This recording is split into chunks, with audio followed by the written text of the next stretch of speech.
بسم الله الرحمن الرحیم. نن زمونږ د علم النحو 112 نمبر درس دی. منصوبات شروع دي. په منصوباتو کې مفاعیل خمسه یعنی 15 مفعولونه چې کوم شروع دي. اول نمبر مفعول به ویلو، بیا مفعول مطلق ورپسې وي، مفعول له مو وي، مفعول معه مو وي، او نن مفعول فی دی. دا 15 نمبر درس دی. نو مفعول فی څه ته وایي جی؟ دام یو داسې اسم وي چې دا منصوب وي، حالت نسبی کې وي همیشه لپاره. نو ګورئ مفعول فی داسې ګورئ جی مفعول فی تعریف اول زده کوئ. مفعول فی داسې زمانې یعنی وخت یا داسې مکان یعنی ځای ته وایي.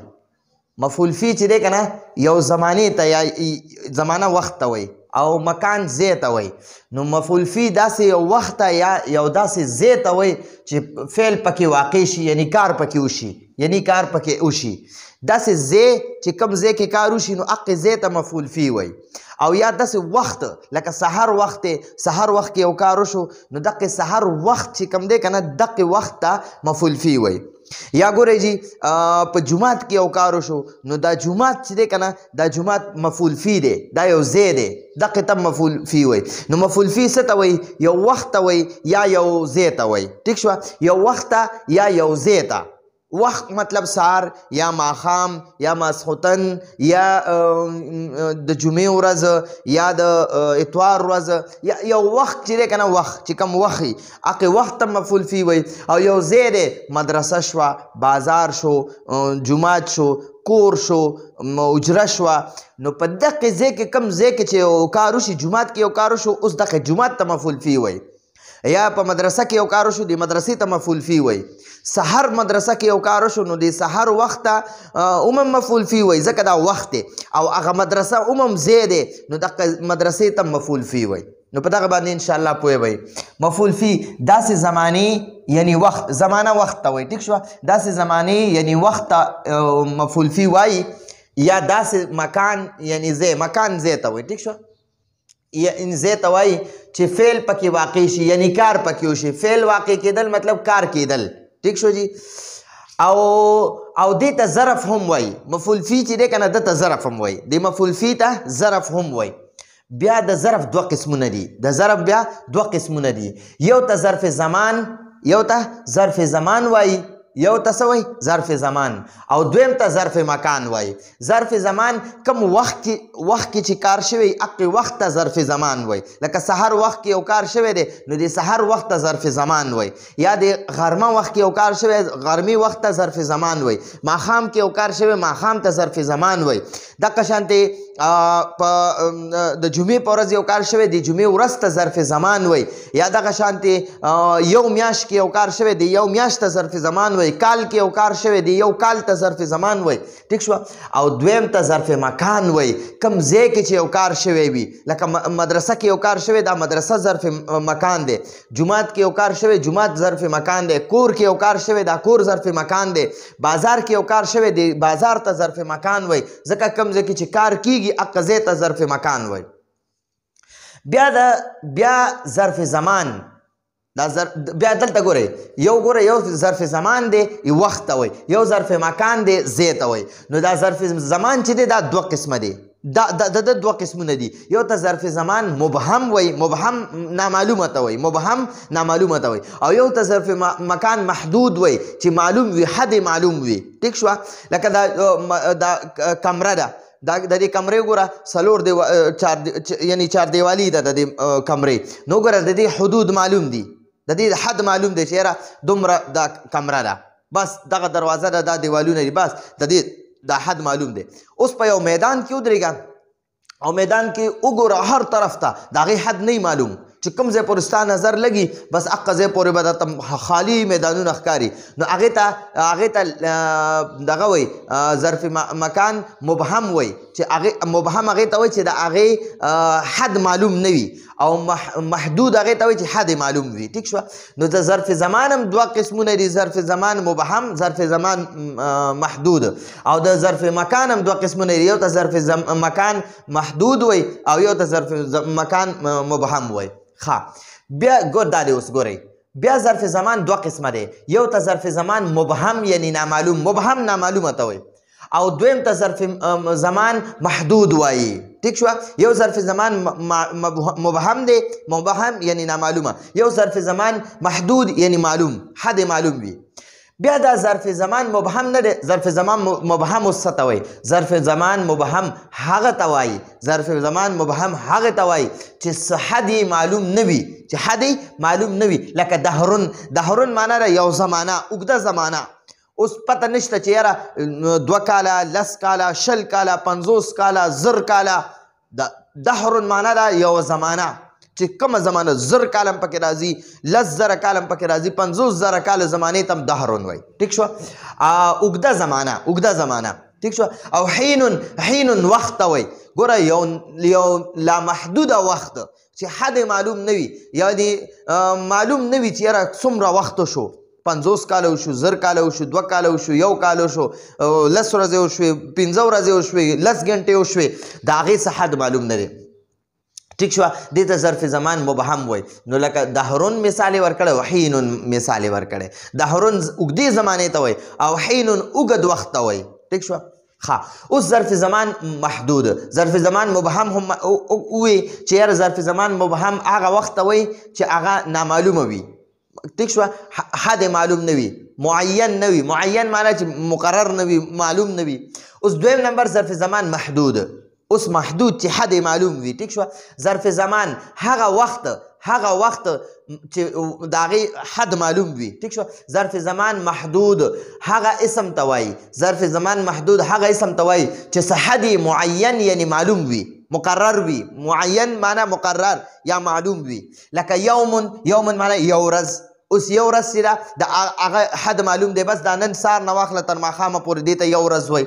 لیل د ماښام نه واخله تر سهاره پورې دغه یوې شپې ته لیل وایي ټیک شوه یوه شپه شهرون دغه ته وایي یوې میاشت ته وایي یو کم 10 ورځو یا د 10 ورځو د 10 ورځو یا د یو کم 10 ورځو ته میاشت وایي او سنتون چې دی 365 ورځو ته 365 ورځو ته یا 12 میاشتو ته سنتون وایي نو ګوره د دې حد معلوم دی نو دا چې کوم محدود ظرف زمان محدود هغې ته وایي چې هغې حد معلوم وي ٹھیک شو لکه یوم لیل شهر سنتون او ظرف زمان مبهم هغې اسم ته وایي چې د هغې حد معلوم نه وي لکه دهرون حینون وغیره اوس مخکې واورئ د ظرف زمان مبهم یعنی نامعلوم مثال د ظرف زمان مبهم یعنی د ظرف زمان نامعلوم چې حد معلوم نه وي د هغې مثال سمتو دهرن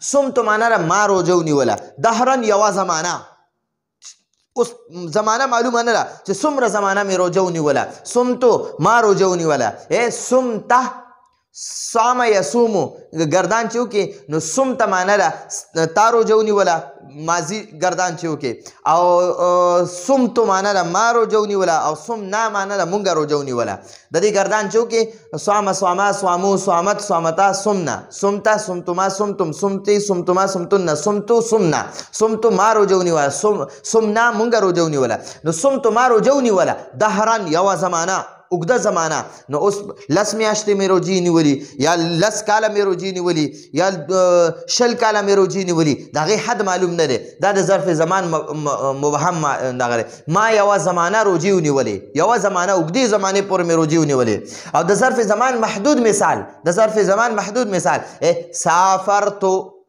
د سافر یسافر گردانو که سافرا سافرو سافرت سافرتا سافرنا سافرتا تا سفر وکړو سافرتما تاسو دواړو وکړو سافرتم تاسو ټولو سفر وکړو سافرتی تا یوې مؤنث سفر وکړو سافرتما تاسو دواړو وکړو سافرتن تاسو ټولو سفر وکړو سافرتو ما سفر وکړو سافرنا مونږ سفر وکړو نو ګورئ سافرتو ما سفر وکړو شهرن یوه میاشت وګوره د دې حد معلوم دی دلته دا د ظرف زمان مبهم حد معلوم نه و سمتو دهرن ما یوه اوږده زمانه روجې ونیولې او د ظرف زمان محدود مثال دا دی سافرتو شهرن ما یوه میاشت سفر وکړو ٹھیک شو نو د دې گردان د دې دغه به څنګه کوو دا سوامه چې دی دا پکې فعل دی دا تو ضمیر مرفوع متصل دا پکې فاعل دی نو دا سمتو فعل فاعل شو او دهرن مفعول فی مفعول فی. نو فعل د خپل فاعل او مفعول فی سره جمله فعلیه خبریه شوه. دغه شان دی سافرتو، دا سافر پکې فعل دی، دا تو ضمیر مرفوع متصل پکې فاعل دی. نو سافرتو فعل فاعل او شهرا مفعول فی. ٹھیک شوه. نو دا د دې دغه زه درته دلته کې د دې سافرتو شهرا چې څنګه دا دی همدغه شانتې دا صمتو دهرا هم دی. نو ګورئ سافرتو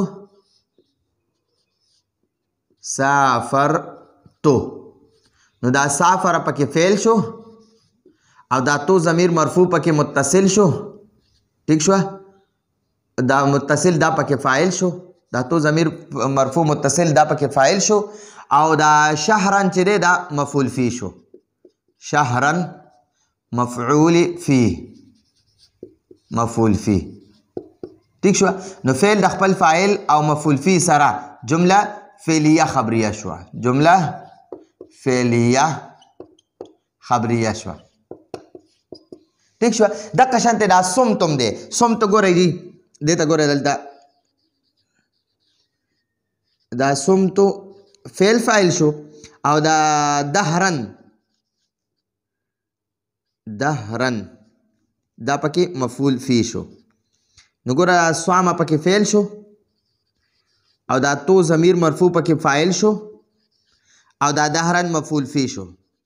مفعول فی. فعل د خپل فاعل او مفعول فی سره جمله فعلیه خبریه شوه. ٹھیک شو جی. نو دا د ظرف زمان مبهم مثال هم شو او د هغې ترکیب هم شو. اوس د ظرف مکان هغه ځای والا دغه ظرف زمان چې و هغه وخت والا خبرې وي. اوس ظرف مکان ځای والا خبرې شوې. ظرف مکان داسې ځای ته وایي. ظرف مکان داسې ځای ته وایي کوم ځای کې چې کار وشي. هغه ځای ته ظرف مکان وایي. جومات کې د کار وکړو جومات ته ظرف مکان وایي. کور کې د کار وکړو د کور ته ظرف مکان وایي. بازار کې د یو کار وکړو دغه بازار ته ظرف مکان وایي. بیا دا ظرف مکان هم دوه قسمه دی. دا ظرف مکان چې دی د دم دوه قسمونه دي. یو ته ظرف مکان مبهم وایي. ظرف مکان مبهم چې حد معلوم نه وي هغې ته مبهم وایي. او دویم ته ظرف مکان محدود وایي چې حد معلوم وي. ټیک شوه. نو لکه جلستو خلفکه. جلسه یجلسو جلستو معنا ده زه کېناستم. جلسه گردانو که جلسو بیا دا چې اورسې متکلم واحد متکلم صیغه ده جلستو زه کېناستم. خلفکه ستا شاته ستا نه شاته کېناستم. نو اوس وګوره زه په مخکې صف کې ناستم او تا ته وایي جلستو خلفکه زه ستا شاته کېناستم. نو حد معلوم نه دی چې ستا شاته یو صف وروستو کېناستم که دوه صفه وروستو کېناستم که لس صفه وروستو کېناستم که 50 صفه وروستو کېناستم خو بس وایي ستا نه شاته ناست وم. نو حد معلوم نه دی. ټیک شوه. او قمتو معنا ده زه ودرېدم. امامکه ستا نه مخکې یعنی مطلب زه یو صف کې ولاړم او ته مانه مخکې ودرېدې یو مخکې رانه ډېر صفونه دي. نو اوس ته وایې قمتو امامکه زه ستا نه مخکې ودرېدم. نو اوس ته زما نه څومره مخکې ودرېدې د دې حد معلوم نه دی چې 2 صفه رانه مخکې ودرېدې که 50 صفه رانه مخکې ودرېدې او که 100 صفه رانه مخکې ودرېدې څه حد معلوم نه دی. نو دې ته ظرف مکان مبهم وایي. ټیک شوه. د مکان مبهم مثال ځکه چې د خلفو دا جلستو خلفکه او قمتو امامکه د مکان مبهم مثال دی. دا دوانه د مکان مبهم مثالونه دي ځکه چې د خلفو معنی د رستو شاته او امامو مخې ته د امامو څه حد معلوم نه دی. د خلفوم څه حد معلوم نه دی. د امامم څه حد معلوم نه دی. د ځمکې د آخري حصې پورې حد ته مراد اخیستی شي. ټیک شوه. لکه زه وایم زه ستا شاته ودرېدم نو شاته څومره شاته ودرېدې څه حد معلوم نه دی. یا زه ستا نه مخې ته ودرېدم نو د ځمکې تر آخري حده پورې تر آخري حصې پورې دقه ته مراد اخیستی شي چې ته مانه څونه مخکې ودرېدې یا ته مانه څونه وروسته ودرېدې د ځمکې تر اخره پورې ته دې نه مراد اخیستی شي. ټیک شوه. او جلستو فی الدار زه کور کې کېناستم نو دا کور خپل حد معلوم دی.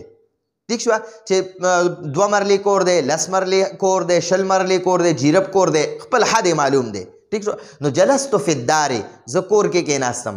جلستو معنا زکه ناستم فی الدار کور کې نو دا د ظرف مکان محدود مثال دی او صلیتو ما منځ کو صلیتو ما منځ کو فی المسجد په جمعات کې نو د جمعات حد معلوم دی ٹھیک شو نو جمعات خپل چار دیوالی کې دن تا منځ کو داغه چار دیوالی دن کم ایسه چې داغه جمعات ته نو د دې حد معلوم دی دا معلوم دی چیرې دا دومره زی جمعات ته د دې نه پس بیا بهر ځمکه د عام نو ګوره نو دې ته ظرف مکان محدود وای د مکان محدود مثالونه دي جلستو فی الدار دا د مکان محدود مثال دی او صلیتو فی المسجد دا د مکان محدود مثال دی نو ګوره دا بیا موږ دا جلستو فی الدار او صلیتو فی المسجد د دې ترکیب به مسکو ان شاء الله ها اوس ته فائدہ کی وای په ظرف مکانی مبهم کې ظرف مکان چې دی کنه ظرف مکان مبهم چې حد معلوم نه وي پاغه کې فی مقدر یعنی پټ وي دا فی پکې موجوده نه وي په ظرف مکان مبهم کې چې هغه زی چې هغه حد معلوم نه وي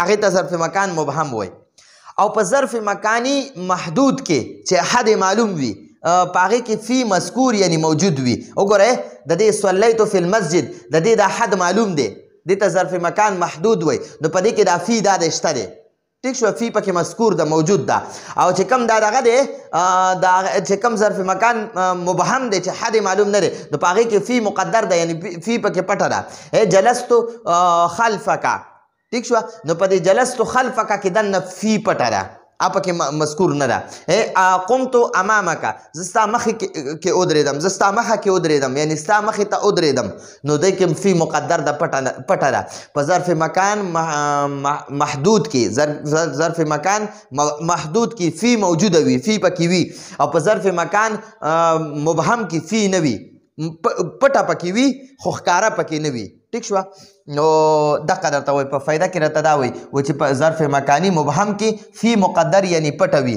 او په ظرف مکانی محدود کې فی مذکور یعنی موجوده وي ٹھیک شو نو ظرف مکانی مبهم کې فی مقدر وي یعنی پټه وي ګوره ورته داسې خلفک جلستو خلفک نو دا جلس چې دی که نه جلسه دا پکې فعل دی او دا تا ضمیر مرفوع پکې فاعل دی او دا خلفه چې دی دا مضاف دی او دا کاف ضمیر مجرور متصل دا پکې دغه دی مضاف الیه دی دا مضاف او مضاف الیه چې دی دا مفعول فی شو مفعول فی نو دا فعل د خپل فاعل او مفعول فی سره دا جمله فعلیه خبریه شوه ٹھیک شو جی دغه شان د قمتو امامک د دغه مثال وګورئ قمتو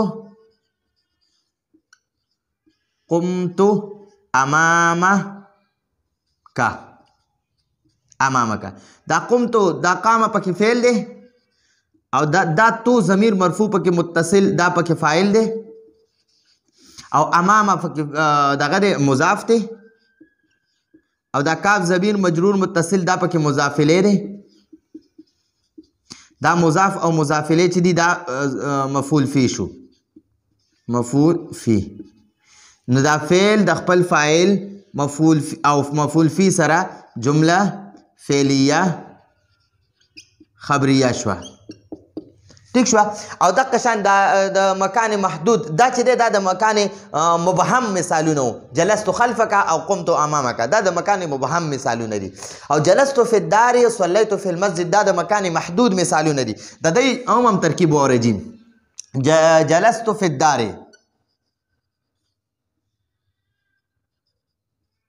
جلستو دا فعل فاعل شو او دا فی حرف جر دی الدار